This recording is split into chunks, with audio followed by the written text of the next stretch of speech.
Fasten your chin strap and put your pads on. Get a grip on the bat, here comes a fastball. We ain't going one and done, we're here to last long. This the top of the standards, get ready to blast off. Alright, let's do this. Hut hut! Every Sunday afternoon, big sports fanatics coming out your speakers like a piston running with magic. Game time status good to go is automatic. Ready for the blowouts and the instant classics. Calling all the teachers, all the fathers and the mothers. Calling all the kids, all the sisters and the brothers. Dynamic high schoolers in the game like no other preseason. Game 7s, hey, y'all know we got it covered. From the finals to the Super Bowl to the World Series to the Stanley Cup final. Over here we spit it clearly. Andrew Hale and Jotham Israel coming with the hottest topics. Hey, you know what's up with sports. People wanting it, we got it. Yeah, get in the game. It's the top of the standards, man. Get in the game. It's the top of the standards. Yo, get in the game. It's the top of the standards, man. Get in the game. It's the top of the standards. Come on. Get in the game. It's the top of the standards, man. Get in the game. It's the top of the standards. Yo, get in the game. It's the top of the standards, man. Get in the game. It's the top of the standards. Come on.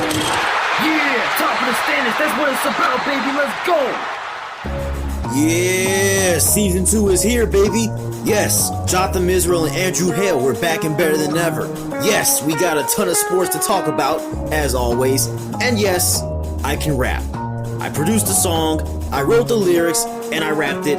That is my voice. Yes, you guys better believe it. But before we get started,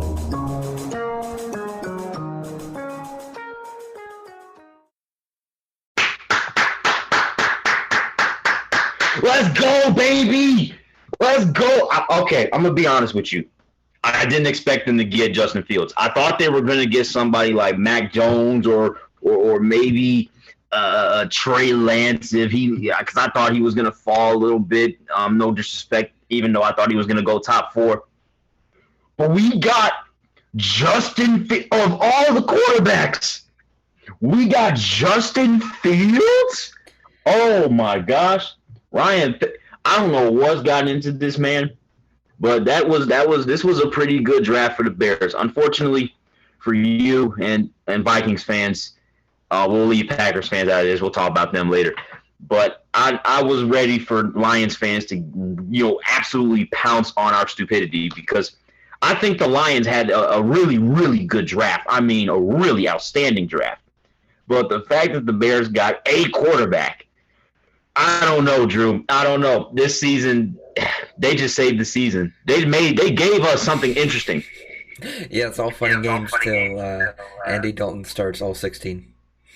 Yeah. I wouldn't be surprised if they did that, though. It doesn't. For me, it doesn't matter. We have our franchise quarterback. It would be nice to see Justin Fields get in some playing time this year, but the fact of the matter is we have a guy that I won't say that we think can be the franchise quarterback because that was Trubisky for the last 5 years. The fact that we have a quarterback that, okay, you know what? That description fit perfectly. The fact that we have a real worthy, accomplished quarterback that we drafted gives us some. I'm not saying we'll make the playoffs. That is. We still have to see what that offensive line does. But at least we have something interesting on our hands. Yeah, that should give you some optimism for the future, something to look forward to. I don't know. I mean, I guess we'll have to see. We saw how it worked out with Trubisky. Hopefully the same does not happen for your sake. I was really hoping you guys picked Mac Jones, though. I was waiting for a perfect reaction. If you guys didn't see Jotham's reaction, we posted it on the Top of the Standings channel. Go check it out. But I was just hoping you guys would have picked Mac Jones. That would have been so funny. And the analysts, they were like, the Bears need to pick Mac Jones. He's the opposite of Mitchell Trubisky. He is what the Bears need. I was like, yes. Dude, look, I told you on draft night, I know you would have absolutely, this season would have been an absolute gem. I would have went ahead and probably said that the Lions had a legitimate chance to win the division if the Bears drafted Mac Jones. Oh my God! I'm not saying that jokingly. I literally was thinking the Lions might fool around and win the division this year if we go ahead and pick Mac Jones. I'm not saying we'll win the division just because we didn't pick Mac Jones, but that would give me all the green lights towards Detroit. I mean, we still have to see what happens with Aaron Rodgers. I hope he doesn't come back. I hope he does not come back. I I don't know. I think it's up in the air. It depends on how well Jared Goff does, how well the receivers around him do. I think the Lions really did a good job with their first pick, Penei Sewell. Great pick on the O line that solidified their O line for probably near a decade for sure. Pro Bowl centers, Taylor Decker on the tackle. Now we got Sewell. Oh my goodness, that's such a stacked O line. And then they started. Did you notice the Lions picked all defense for their next three picks after? I was kind of surprised, but hey, I'll take it. I'll take it. They also solidified their defensive line. I mean, they got Michael Brockers from the Rams. They got Trey Flowers. Oh, and they got Romeo Okora back. That D line is going to be nice. The O line is going to be nice. Now we just got to see what Jared Goff does. And you still have first rounders on deck in the next few. Oh my gosh, dude! I'm not even gonna lie to you.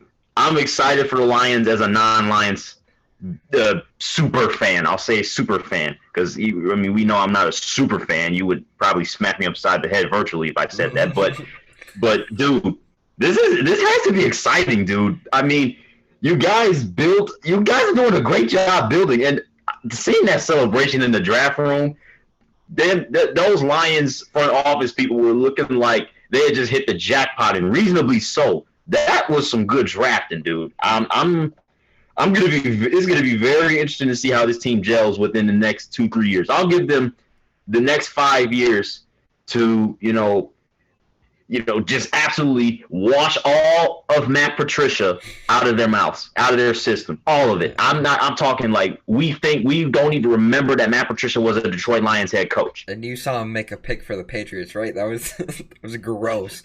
But yeah, you can tell that the Lions, I really like their authenticity.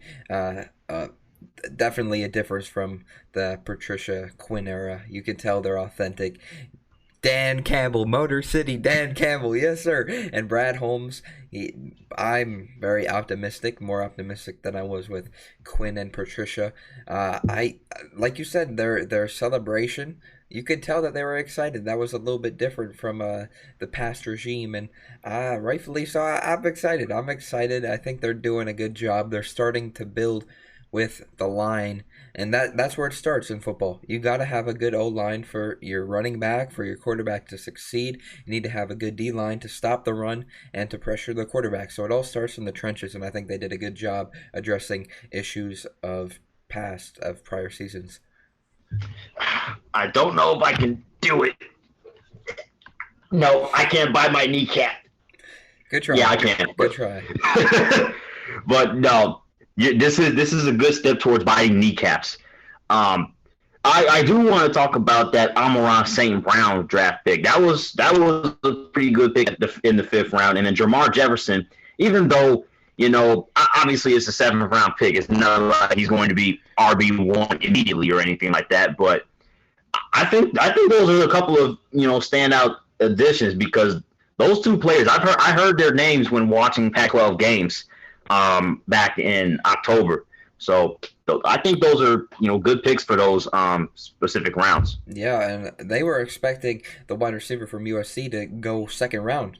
That's what they said on the show, which is great since he dropped to the Lions. And their the running back, also from Oregon State, they said he was going to he was all first team Pac-12, which was pretty impressive as well. So two good picks in the draft for the Lions. Did you I don't know if you saw it, but I can't even pronounce half of their names. Their names are very difficult to pronounce, their first couple picks. But they got a defensive end, I believe, from Washington. If you haven't seen it, you need to check out his press conference because he sounds fired up. Definitely a few expletives in it, saying he likes to mess people up. And so that's your perfect player if you're around Dan Campbell. I don't know if it was Levi Onwuzurike, but yeah, it was him. Okay, it was definitely Levi because I was like, okay, yeah, that dude is serious. This is some serious stuff, dude. I like the energy. I'm liking the energy, dude. I can't wait to see. I can't wait to see this develop. Ooh, my goodness. But dude, we got to talk about that the quarterbacks, because obviously they were the main headliners. Of course, we already knew Trevor Lawrence is going to go number 1 overall. Yada yada yada. Now the question was, do the Jets go with Zach Wilson or Justin Fields? If I were them, I would have drafted Justin Fields, but they went ahead and drafted Zach Wilson, which isn't all that bad, but I still would have picked Fields. Oh, You? no, I probably wouldn't have. I was really impressed with Wilson's pro day. Obviously, he had a few nice throws. I think that definitely boosted his stock a little bit, and I feel like he was a perfect fit for the Jets, especially with their new regime. You kind of knew what you were getting either way. So I think it was the safest pick due to the fact that there was a few connections and they heavily surrounded him at his pro day. So I was not surprised by that pick. But the next pick after, I was kind of surprised. I was really hoping the Niners would have selected Mac Jones. That would have been so funny. It seemed like the Niners didn't even know who they were going to pick till last second.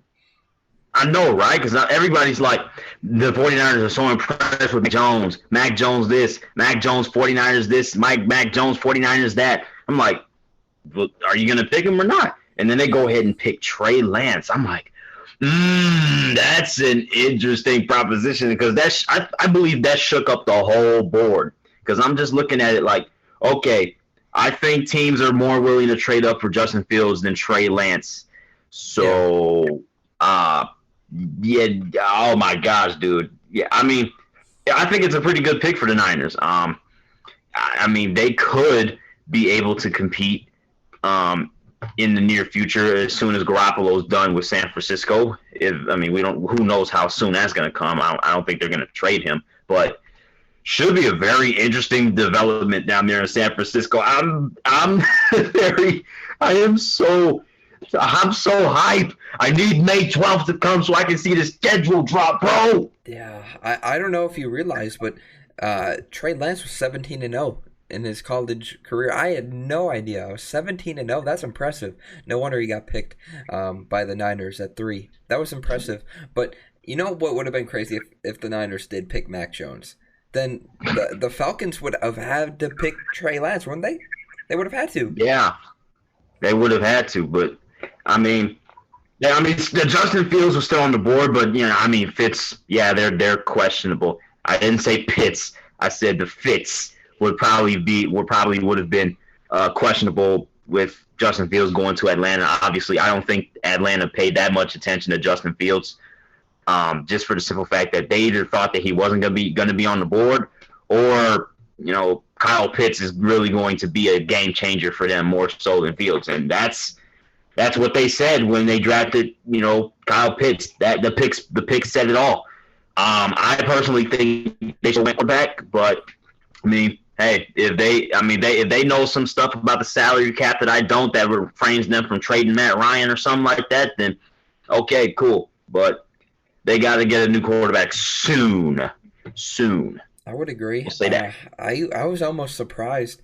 Actually, I was kind of surprised how far Kyle Trask dropped. That would have been crazy if he did go to Atlanta, because then they would have had that connection, like most players did in the draft.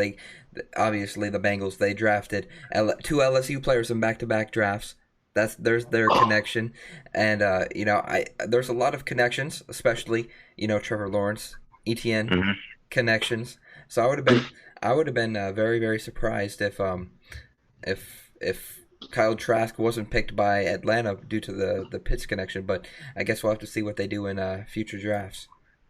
Yeah, that I want to talk about that Davis Mills pick. I mean, I guess the Texans are locking and loaded for anything that happens with Deshaun Watson. This has been such a sad development, man.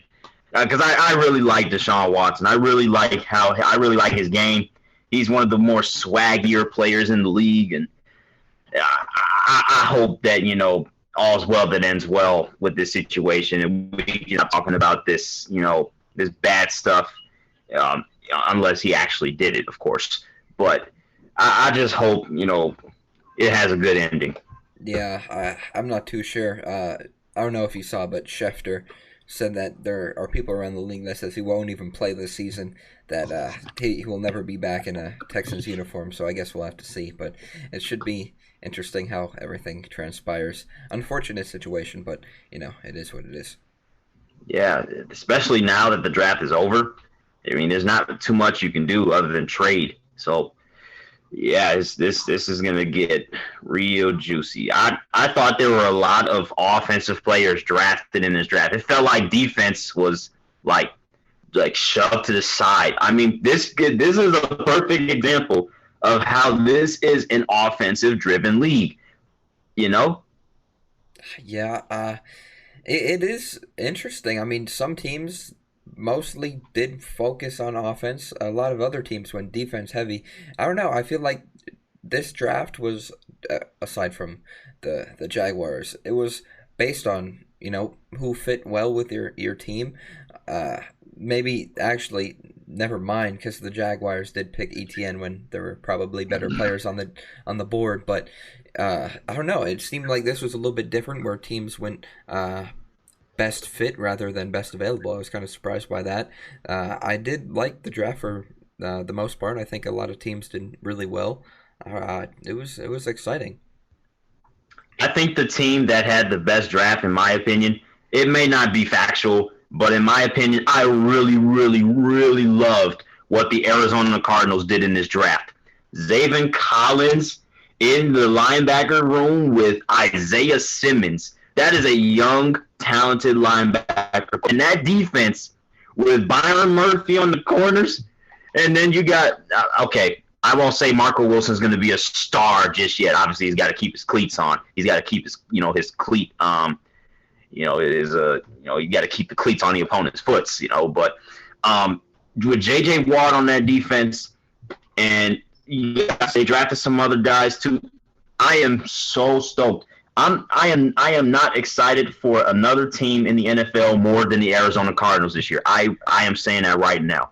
Yeah, I believe that Larry Fitzgerald said he was going to retire, so it's unfortunate for their offense. I feel like they do need a few more weapons on the outside before they are true contenders, but I'm excited for their future. Hey, they got Rondale Moore just in case.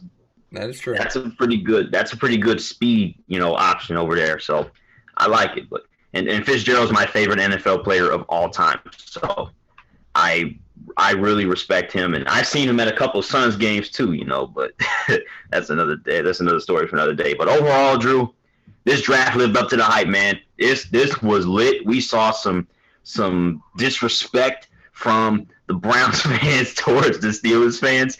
The Browns fans showed out, man. That Cleveland, the drafting selection for location was A1 by the NFL. What better place to have a draft than Cleveland at this moment and point in time after they blew the Steelers out in the playoff game? There's that. Yeah, that was dope. Yeah, that was dope. They definitely got loud a few times. It was fun to watch, fun to listen to. And they didn't have that bad of a draft either. So props to them, man. I'm excited. Like I said, man, May 12th. Let's do it.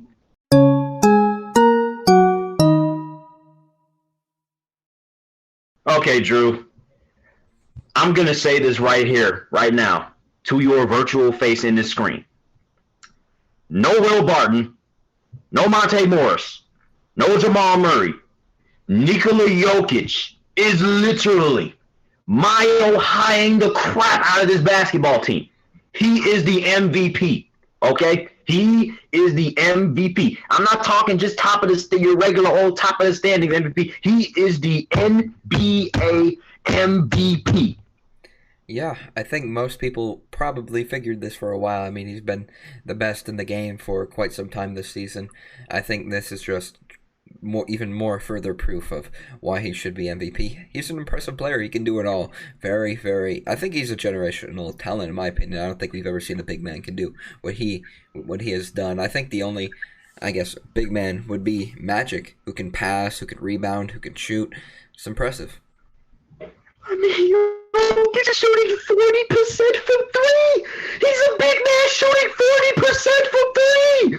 What? And then he's nearly averaging what? I think he's nearly averaging a triple double or something on a season or something like that.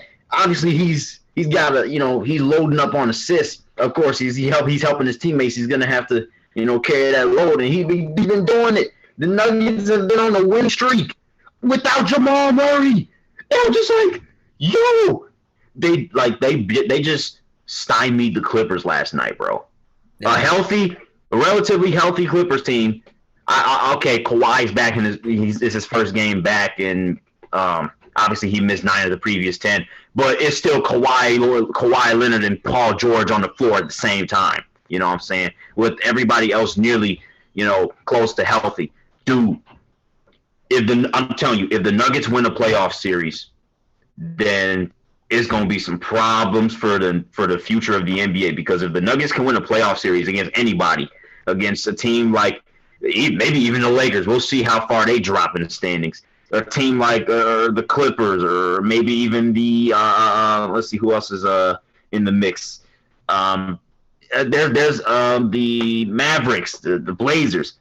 If the Nuggets beat any of those teams in a playoff series without Murray, it's going to be some problems next year, and the year after that, and the year after that, and the year after that. I'm telling you, dude, I love this Denver Nuggets team, bro.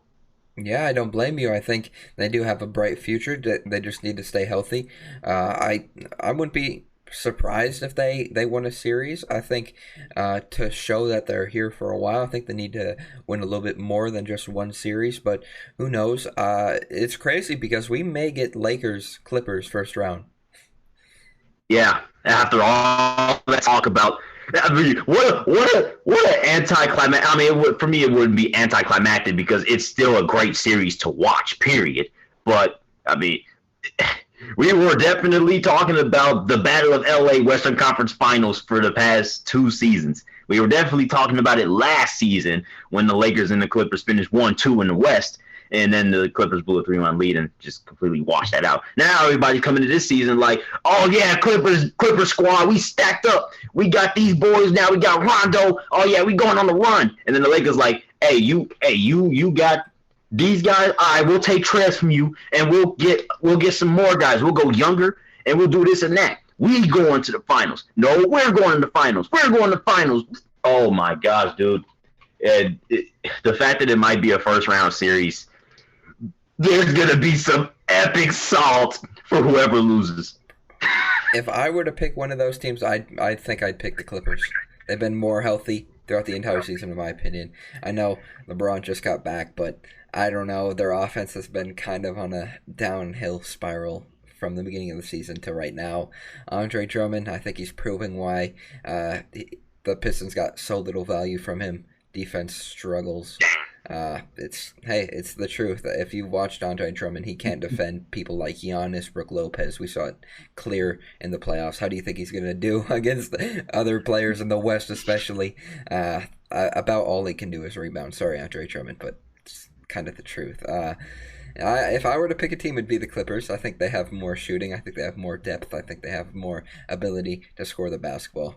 I don't know what the Lakers could do about that.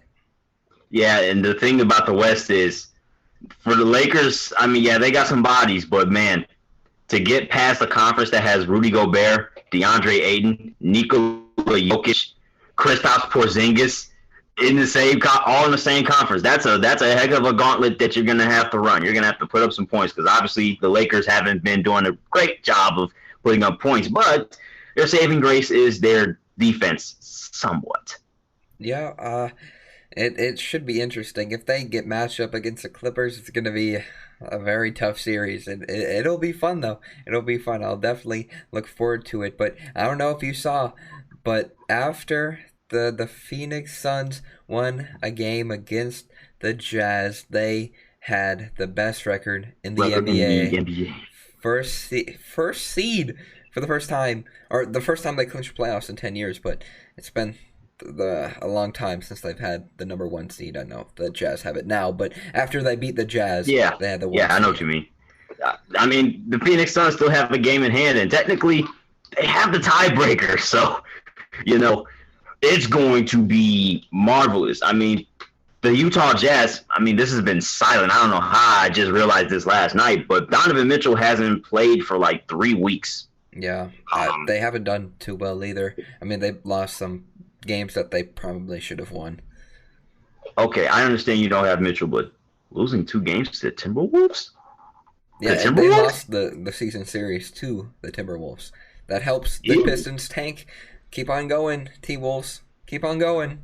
The Magic tank too. Hey, not after their buzzer beater against the Memphis Grizzlies last night. So Pistons back at the bottom of the East. Let's go.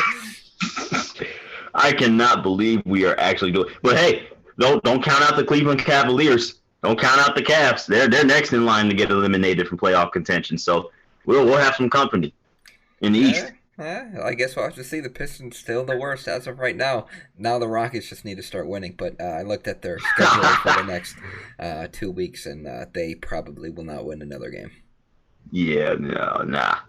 But speaking of losing badly, yikes. Look, we figured that OKC was going to transition from being a championship contender for the last decade to, well, not exactly being the most worthy of playoff contenders, but the way that the Pacers whooped them last night was I had never seen anything like it from a Thunder team before.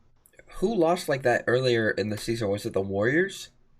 It was the Clippers. They got beat by the Mavericks. It was the Clippers. Yeah, I remember that. They lost by. They were down like 50-something. That's what they were down by 50 at half. That's what this game reminded me of. Yeah, I mean, I'm not surprised. They literally traded every single good piece to their team. So I'm not surprised that the Thunder lost this much at all.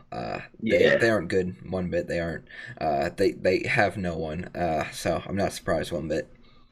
Yeah, I'm not surprised either. I mean, I expected it to be bad because last year I think Chris Paul was the saving grace. Oh, 100%. I don't know how the heck Chris Paul took that team to the playoffs and nearly won a Game 7 too. That just goes to show. Hey, look, shout out to Chris Paul. It's like everywhere this man goes, especially after the Houston Rockets years.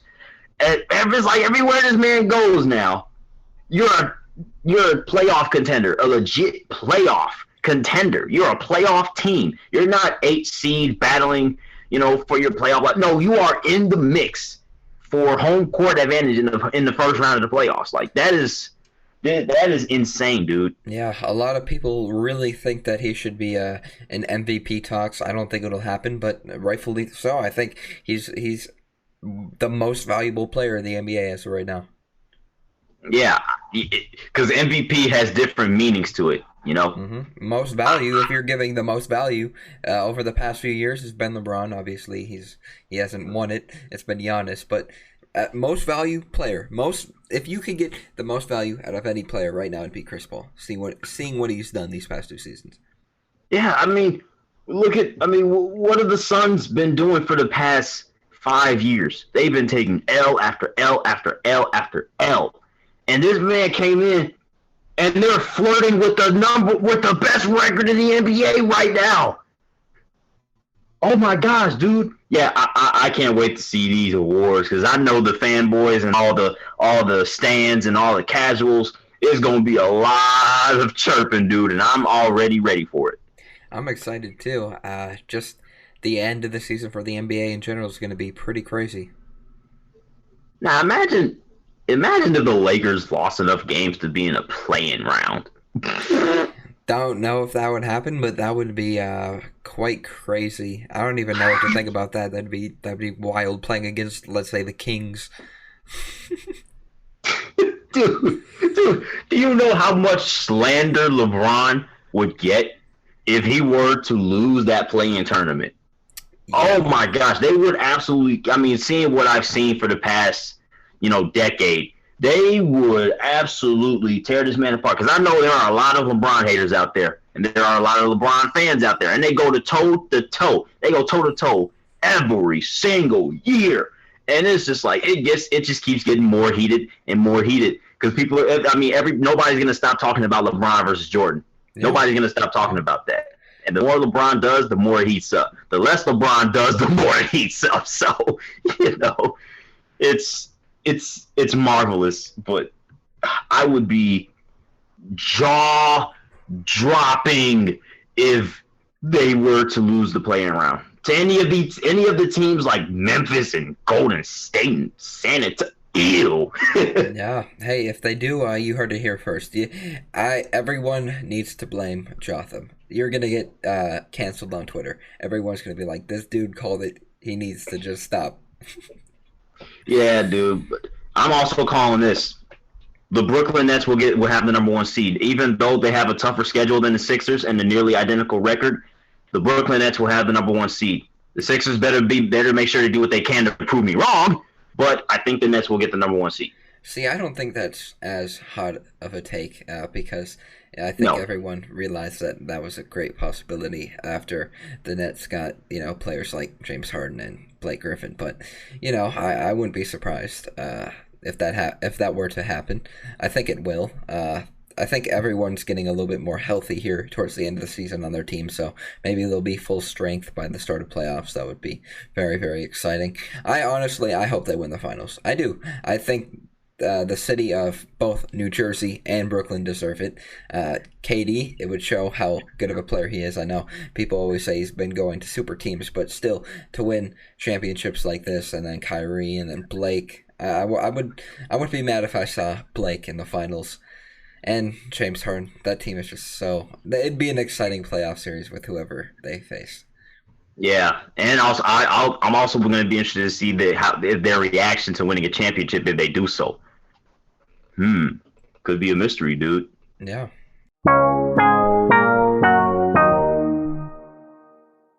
All right, dude. Let me hit up on this NHL real quick.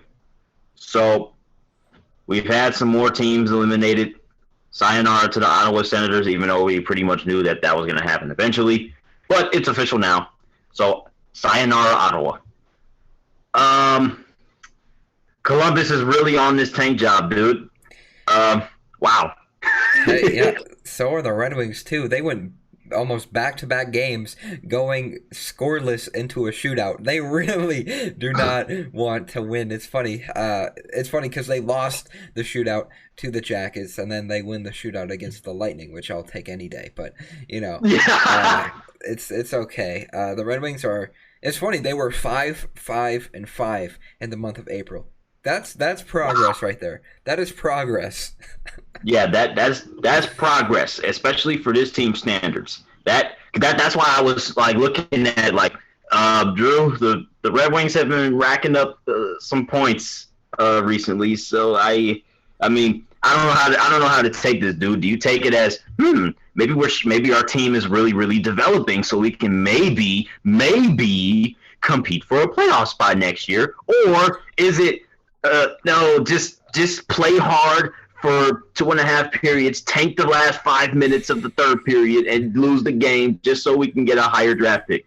Well, most of my tanking jokes are, just jokes because I don't think any professional sport really wants to lose. But I've been more focused on the players overseas for the Red Wings.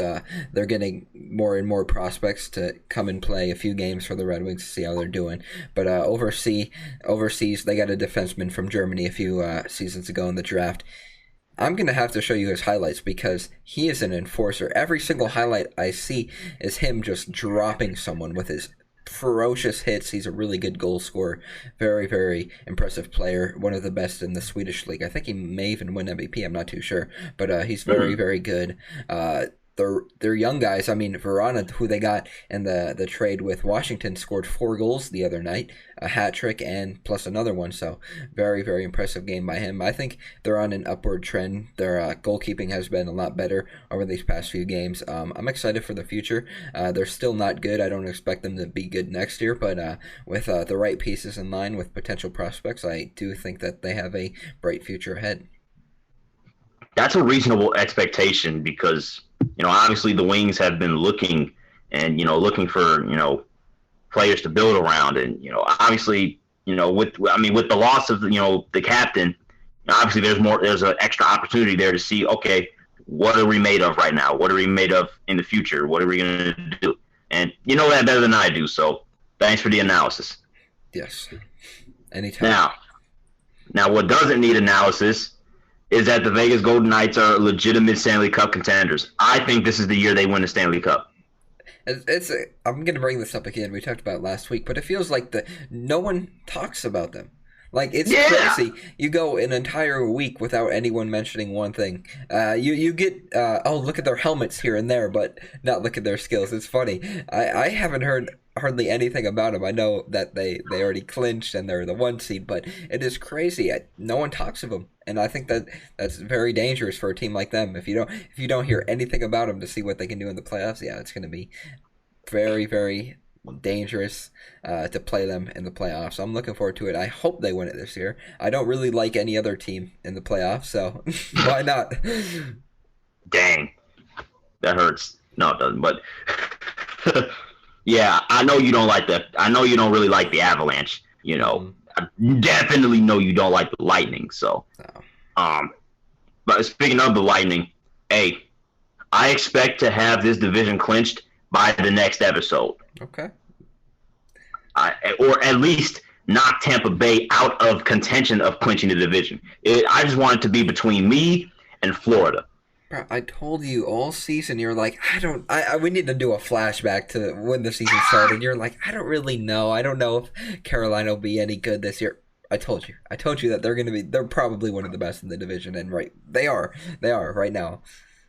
I just thought that we were going to take a step back. I don't know why. I just had a gut feeling, but you know, sometimes your gut is worse than your head. So I'm glad. I'm obviously really happy. I've said that multiple times. I think we could do better in overtime, and you know, because we have 7 overtime losses, which is the most amongst teams in playoff in the top 4 right now. Obviously, Dallas has 13 overtime playoff losses, which is probably the main reason why they are still in playoff contention. They're taking an L while still taking a half a W. Yeah. So. It is. I wouldn't say that's the worst thing to think about, because it is 3-on-3 after all. When you get into the playoffs, it's 5-on-5. So overtime, I wouldn't make a big deal out of it. I mean, you still get a point at the end of the day. Your team is still fighting hard. It's just unfortunate that you could have a bad break, you know, a loose puck, and then someone takes it on a breakaway and scores. So I wouldn't fret too much over the overtime losses, but definitely continue to win to, you know, go into the playoffs on a hot streak. True. I'm just struggling to figure out who I would want to face in the first round, because I'm assuming that we do clinch the division. Do I want Nashville or do I want Dallas? I genuinely do not know. I prefer to see Nashville, not just because I think we have a better chance against them, but because I like the Predators more than I like the Stars. Not saying I don't like the Stars, but I just really like the Predators.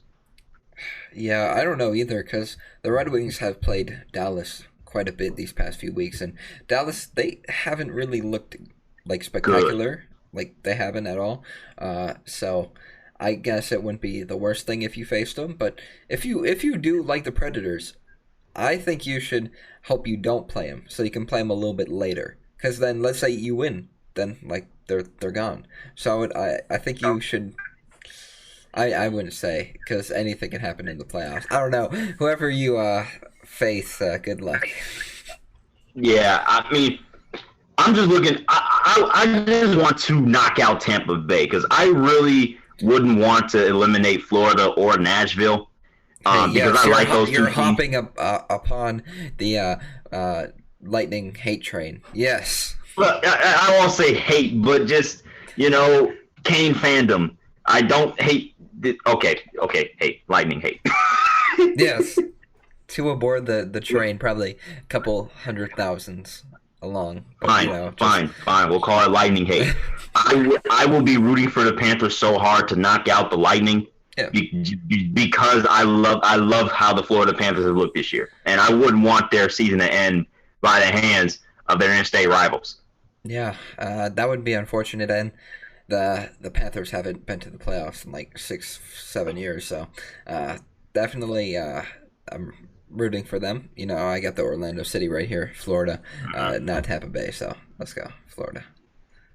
Yeah. Now, another prediction, since you want to talk about flashbacks, I also did say that, along with my uncertainty about the Carolina Hurricanes, that the Pittsburgh Penguins were going to win the East. It's looking really good right now. They're on top of the division. They beat the Capitals, and the Islanders had that little slump, and I don't think the Bruins are going to, jump. I mean, they could. I mean, the East is really, like, airtight right now, like, legitimately airtight. But I don't know, dude. Yeah, let's see how far they go in the playoffs. I feel like they are a target to lose first round. Actually, I'm gonna just stop saying that because remember what happened last year when we predicted NHL. I said that the Oilers were gonna do well. They lose first round, so I'm not even gonna do predictions for the NHL because I'm gonna jinx some teams. So you know what? Not gonna say a word. Okay, well. You definitely did give me an earful about that Capitals Islanders series, so I don't know why you're not pushing my buttons, but okay. Skepticism of the North, obviously, we're not looking at Toronto like. Can we get a Montreal daily update or weekly update? Oh yeah, this week on the Montreal Canadiens.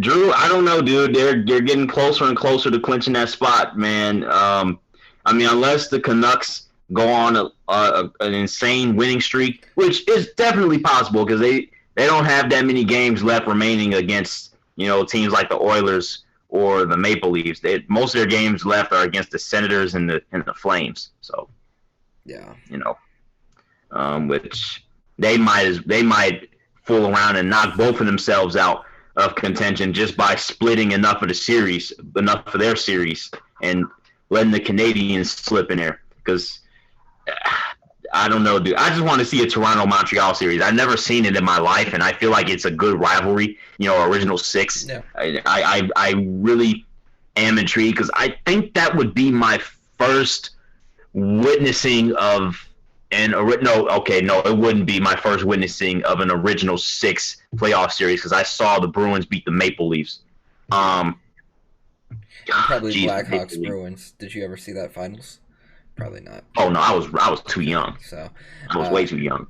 Yeah, I don't know. Based on the Maple Leafs playoff history, I could see the Canadians winning that series. Just being honest. I mean, hey, they beat the Penguins. They beat the Penguins last year. I just don't think Toronto's good in the playoffs. I don't. It doesn't matter. I don't ever see them winning a Stanley Cup. Watch it happen this year. I will be laughing my socks off. Not at you, but just at the fact that the Maple Leafs finally broke through. Yeah, fair. But my final thoughts, this cup has to belong to Vegas. I respect the Wild. I respect the Panthers. I love my Hurricanes. But this just feels like Vegas' year.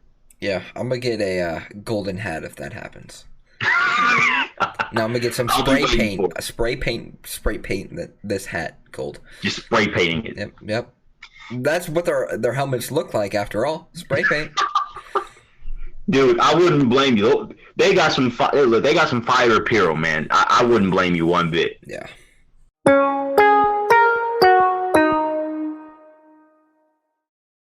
Okay, Drew. Major League Baseball, we have come to the first month of the season. Do you have any team out there that you're looking at like, this team is looking pretty good? So let's just eliminate the Tigers real quick. At 8-18 in the month of April. That's really fun. That's really a lot of fun. They got outscored 24-0 in 3 straight games. So a lot of fun there.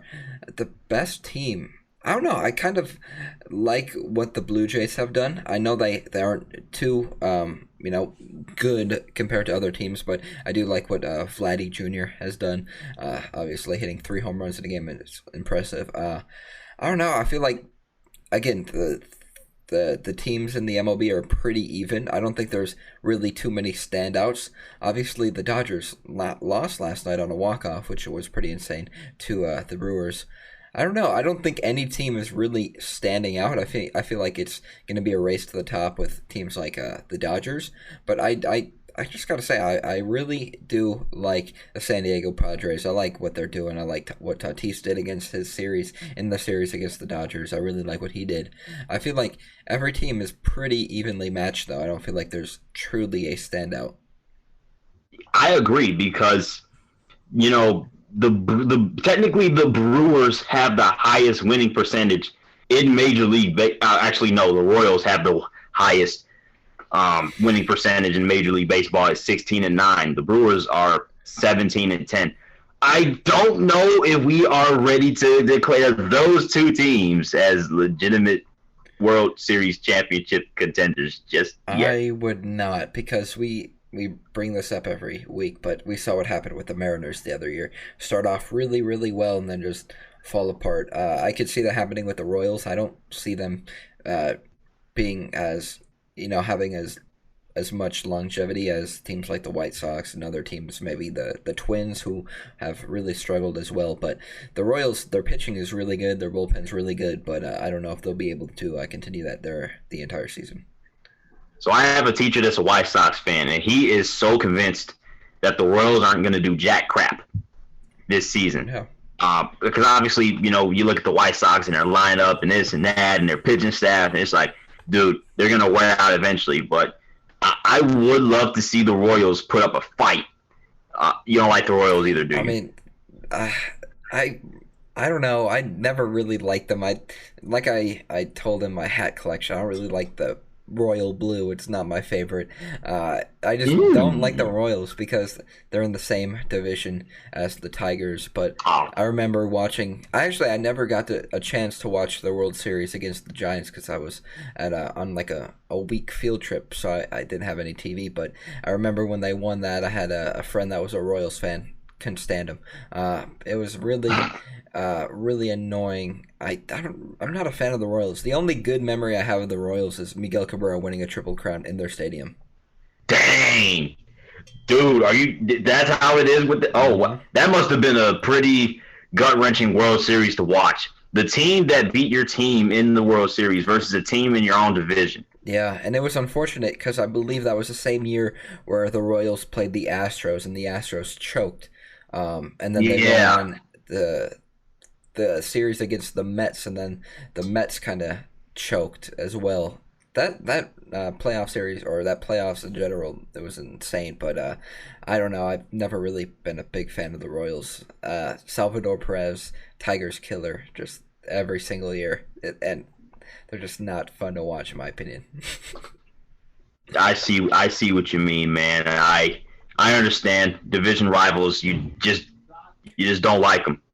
Yeah, and you get tired of them because it's funny. I don't really like watching the Tigers play at Comerica Park because I see it every single time. So I like when they go out to other stadiums, and especially out of the division. So I don't know. I'm not a fan of any team in the division, but it's crazy how well they've done. Yeah, I don't blame you. We'll just have to wait and see. Definitely disappointed in the Twins, like you said. I mean, it's still too early to make judgments. All the records are so airtight and even. Dude, again, the NL East, nobody is above 500. Nobody's even at 500 right now. This is getting a little bit NFC East-ish. Yeah, it's weird. I've never seen so many teams really close together like this. It's insane. No team is like... I was about to say no team is like truly terrible. Then I realized I'm a fan of the worst team in MLB. But, no team is really, breaking away from the rest. Yeah, no. I mean, the Marlins are in last place, and they're a game and a half away from taking the first spot. Like, that's crazy. That's legitimately crazy. I like the Marlins, too. I like Jazz Chisholm. He's very, very exciting, very, very fun player to watch. So there are quite a few players that rookies that have caught my attention that I'm really intrigued in seeing how their career plays out. Yeah, we just got to see more baseball. I think we need another month or two to really, really assess. Yeah. Okay, who's for real and who's not. Yeah, exactly.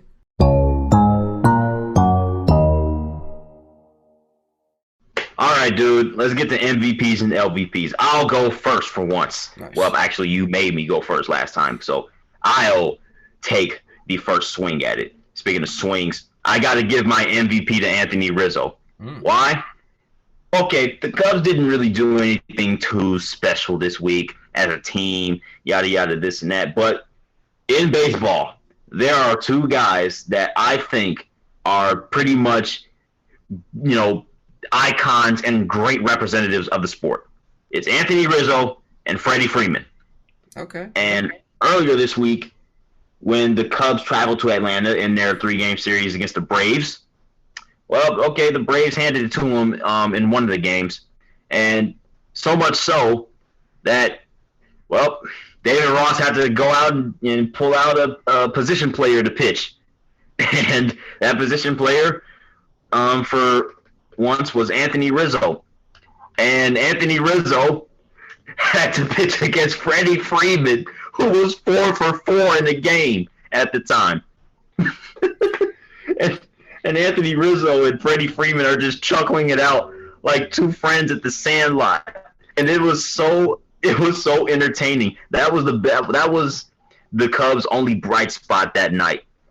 And seeing Anthony Rizzo go from throwing 2 balls and getting himself into a 2-0 count to getting 3 strikes in a row on Freddie Freeman, and he struck out Freddie Freeman swinging. I was like, oh my gosh. And as soon as Freddie knew he whiffed, he started chuckling. He already knew.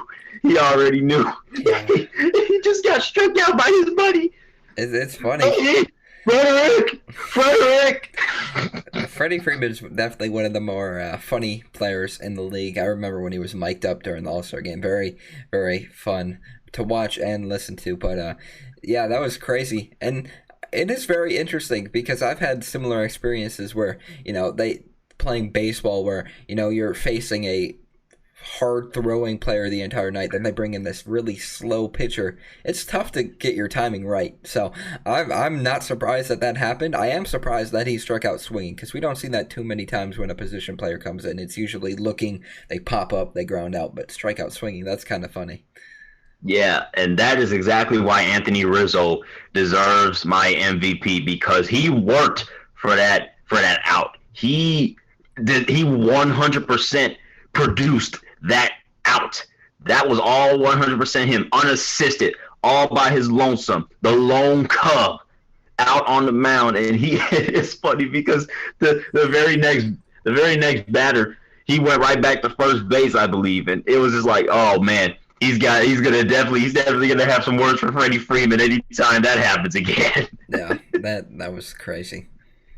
Yeah, but who's your MVP though? I gotta give it to the Jets. I felt like they had the best draft, securing their future as at the quarterback position, then them solidifying their O-line, trading up, and then able to get the best receiver in probably one of the best receivers, obviously, in the second round, but to just solidify their weapons, stack up on the offensive line, stack up on their quarterback, obviously, drafting Zach Wilson, and then getting their future wide receiver.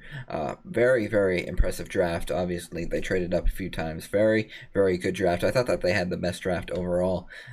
Very, very positive direction with a new coach, new quarterback, new receivers, new O-line. Really, really impressive stuff. Yeah, the Jets are in really good hands with Robert Saleh, I will admit, because this last year for the Jets was absolute garbage. I mean, obviously there were 0-16 talks until Adam Gase did Adam Gase and won 2 games against playoff teams. But it's crazy because they have the longest unmade playoff streak. Like, they haven't made the playoffs in 10 years, so maybe they'll be able to snap that in a few years. Who knows? Yeah, they'll definitely have some competition with the draft pick heavy Miami Dolphins and the ready to compete for a championship Buffalo Bills. But, we'll have to wait and see. Teams can surprise. And then you still got the Patriots to deal with. Who knows what they'll do. I don't expect too much out of the Patriots. I think they'll probably be flirting with last in the division for once. But, yeah, dude, it's going to be very, very interesting to see that New York Jets team, because it looks like they're finally out of that funk. Very similar to the Detroit Lions. Their coach just basically ruined the team, you know? Like many coaches do. I mean, that's just a thing when get a bad coach. That's something that happens. So, it's really important to make sure that doesn't happen again with the players you draft and the staff you draft. So, both a lot of teams, not even just the Lions and the Jets, but a lot of teams have bright futures. Oh yeah, I'm excited, dude. Now let's move on to LVPs. I'm giving my LVP to a thing, a concept. I'm giving my LVP to the unwritten rules of baseball. Interesting. Why? Because we have seen, people really look like babies complaining about things that aren't really all that serious, dude. I already mentioned Fernando Tatis and the whole Padres-Rangers situation. But, man, I've seen some pitchers really, get hype after, recording strikeouts or recording outs and stuff like that. And I'm looking at Amir Garrett of the Reds and what happened in the Cubs-Reds game this past week. And he's, celebrating strikeout. He's really hype. That man gets really hype. You might remember him for single-handedly taking on the entire Pittsburgh Pirates team from, 2 years ago or something? So, yeah, you might want to throw out the unwritten rules of baseball because now the game has changed. We don't care about, this should be the morals. You are so immoral. You young player. Man, throw all that out. This is a new era of baseball. So goodbye to the unwritten rules. Take this L. Okay, I like that, but I have a question. So I'm all for not breaking the rules, but how do you feel about when teams run up the score in basketball or in football? Instead of let's say you're up by 30 and you break through with a big run, maybe 100-yard run, and do you think that player should score a touchdown, or do you think he should just stop and take a knee at maybe like the 5? Or do you think he should run up the score? Same within basketball. Do you think with maybe 5 or let's say 15 seconds left, let's say you continuously get steals, do you think they should try and score, hit threes and run up the score? Or do you think they should just not?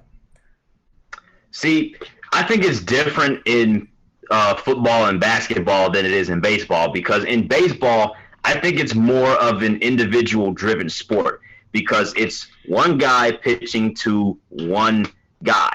And say you're 0 for 4 and your team is up by 10, but the bases are loaded. I think I would want to get my first hit of the game. I don't think I would want to go through a game hitless. But obviously, if you translate that to the the NBA, it's like they are far more serious about you not running up the score and stuff like that. Because obviously, there's really nothing you can. There's something you can do about preventing the other guy from running up the score in baseball. Throw strikes or throw pitches that'll get the guy out. In basketball, there's really nothing you can do about a guy wanting to really shoot a 3-pointer when you're running back to your bench and about to exit the arena, after losing the game. Now, there's really nothing you can do. If a running back, if there's nobody 10 yards within him and it's just 50 yards of green grass ahead of him, and the game is already won, if he just takes a knee or just falls down in bounds or just takes a knee at the 1-yard line or something like that, then that is that's up to the player. But in baseball, it's less serious because it's more of an individual driven sport. Okay, fair enough. I like that answer. As for my LVP, it's got to be the Packers. I mean, your quarterback won the MVP, and now he doesn't want to come back because he wouldn't give him a contract extension. And then you go into the draft a few years ago and draft a quarterback, and now you're going into this draft drafting a ton of defensive players to not even help him with his weapons, and then you finally draft a wide receiver. I don't know what's going on in Green Bay. It's a little bit dysfunctional in the front office, and who knows if Aaron Rodgers will come back, but if he doesn't, the Green Bay Packers will probably regret that for quite some time. Yeah, and I still can't believe they drafted Jordan Love last year, dude. I still can't. Trade it up. Traded up to draft Jordan Love last year. I can't get I can't get that taste out of my mouth as a Bears fan, dude. Like, that is insane. And then you're thinking, you know what, Aaron? Look, this franchise has been calling for drafting a wide receiver that has first round talent, like legit in the first round. They draft a cornerback. Dude, defense, I get it. Defense. I get it. Your defense is notorious for choking in the NFC Championship game, and I get it.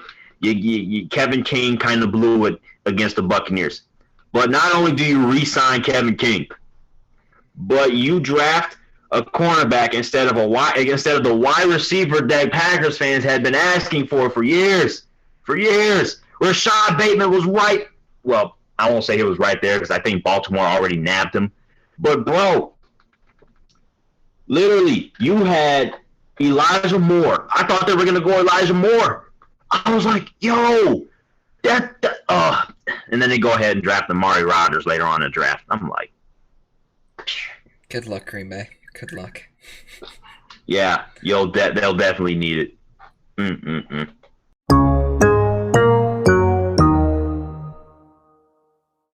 All right, dude, let's get to some trivia. Now, last week, I asked you a question about the MLB because we've seen, a few no-hitters this past month. 2 of them, to be exact. Almost 3. And it could have been 4 because Madison Bumgarner's didn't count, unfortunately, as a no-hitter because it was only 7 innings. And the pitcher who threw before him. He only had 1 hit, and it came in the 7th. So they could have had back-to-back 7-inning no-hitters. That is absolutely tough. But my question was, what is the MLB record for no-hitters in a single season? To be fair, I thought you said month last week, so that's why I said 3 or 4. I know it's probably a little bit more, but I thought you said month, so that's why I guess 3 or 4, just to clear that up. But as for an entire season, let us know. Do you want to guess since you misjudged the question last week? Give us a guess. An entire season. Well, I feel like I'm still right with the fact that I feel like it's going to be quite old due to the fact that the hitting was less than it is now. I mean, I feel like it was a pitcher's game back then. Cy Young, Babe Ruth, so many great pitchers back then. So I'm going to guess it's going to be really old and it's going to be like 15. Well, you should have guessed your favorite number because it's 8. Oh, I should have. It's like an on and off philosophy. Okay, if 8 sounds like a reasonable answer, then I'm gonna go 8. That's kind of a philosophy that you took for a couple of questions I asked previously. But yeah, the answer is 8 no-hitters, and that record was set in 1884. You guessed it, a pretty old time for the sport. Yeah, I'm not surprised one bit. In the modern day baseball, it's a hitter's game, not a pitcher's game. So I'm not surprised one bit. If you follow baseball history, you know all the greats back then. But 1884, I could see that because that's when baseball really got created. So I'm sure a lot of people had some struggles in the batter's box. Yeah, and obviously, when I say no-hitter, I'm talking about the modern definition of no-hitter, the no-hitter that was established in 1991. No hits or anything like that in 27 innings. Obviously, I think there was a different definition of a no-hitter back in the day, and I just had to cut it down to the ones that were that would be defined as no-hitters if it happened today. Yeah. And that number is 8, and the year is 1884. So yeah. Okay. Let's see if that record gets broken this year. If it does, that's going to be insane. I don't see it happening, but if it does, that would be quite crazy. Okay, for mine, this one's kind of sad because last night, Michigan State's record of blank years ended with a player being drafted. So the question is, how many years straight did Michigan State have a player drafted in the NFL draft? I'm gonna guess 10. 10. Okay, I'm gonna advise you that's very, very low. So it's a pretty high number for a hint for the fans as well. Pretty high number. 10 is kind of far off. So wow. Okay. We'll look forward to the answer next week. It's kind of crazy. I would have never guessed this myself either. Okay. I mean, out of 200 plus players, I could see why 10 years straight of having one Mm-hmm. player out of the 50 plus out that go to Michigan State every single year. Well, I mean, the multi rounds, so anywhere from the first to sixth. So, keep on thinking about it. It's kind of crazy. I would have never guessed, especially since Michigan State's not like a Alabama. Maybe they once were, but not anymore. Yeah, I'll definitely look forward to that answer. But yeah, dude, we talked about it a lot. Obviously, we're entering another calendar month. Usually we're talking about, Stanley Cup and, NBA semifinals and stuff like that, and conference semifinals and stuff like that. But still having a great time, still having a blast, even with the pushback. Yeah, it's going to be quite exciting, a few weeks until we get those, playoff series. So very excited for that. And Jotham, same time next week, man. Oh, yeah, you already know it, man.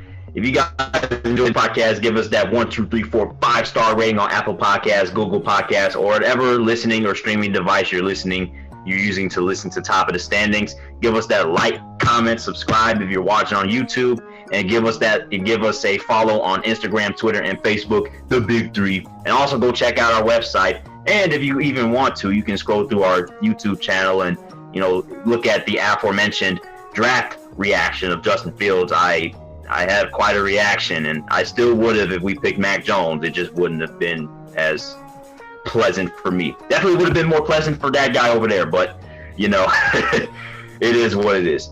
This has been episode 34 of Top of the Standings. We'll see you guys next week. Peace.